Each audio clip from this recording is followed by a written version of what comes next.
রাজবাড়ীর সঙ্গে ঢাকার যোগাযোগ ব্যবস্থা আরও সহজ করতে এই পথে ২টি কমিউটার ট্রেন চালু করেছে বাংলাদেশ রেলওয়ে। ৫ মে সকাল থেকে যাত্রী নিয়ে ট্রেন চলাচল শুরু হবে রাজবাড়ী ভাঙ্গা ঢাকা রুটে।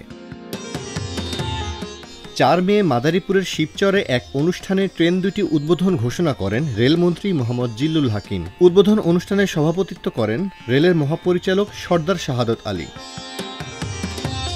জিল্লুল হাকিম বলেন, ভবিষ্যতে এই পথে আরেকটি ট্রেন আমরা চালু করব। পরের ট্রেনটি নতুন বগি দিয়ে শুরু করব। আবার আগামী ২ মাসের মধ্যে ভাঙ্গা থেকে খুলনা, যশোর হয়ে বেনাপোল পর্যন্ত আরেকটি ট্রেন চালু হবে। ওই ট্রেন প্রধানমন্ত্রী উদ্বোধন করবেন। রেলমন্ত্রী জানান, ভাঙ্গা থেকে বরিশাল হয়ে পায়রা বন্দর পর্যন্ত একটি রেল লাইন বানানো হবে। সেটি ৮টি জেলাকে যুক্ত করবে, কিন্তু এই অঞ্চলের মাটি ভালো না, তাই পুরো লাইনটি হবে এলিভেটেড। জিল্লুল হাকিম আরও বলেন, আমরা চিন্তা করেছি রেলে বর্তমান ২টি জোন আছে, আরও ২টি জোন তৈরি করা হবে। এর একটা হবে ভাঙ্গা ফরিদপুর, এটির জোনাল অফিস হবে ভাঙ্গায়। এতে করে ভাঙ্গায় রেলের সেবা আরও বাড়বে। এদিকে যে ট্রেনটি ৫ মে থেকে চলাচল করবে সেটি পুরাতন বগি ও ইঞ্জিন দিয়ে চলবে। ঢাকা থেকে রাজবাড়ী যাতায়াতে সময় লাগবে প্রায় ২ ঘন্টা।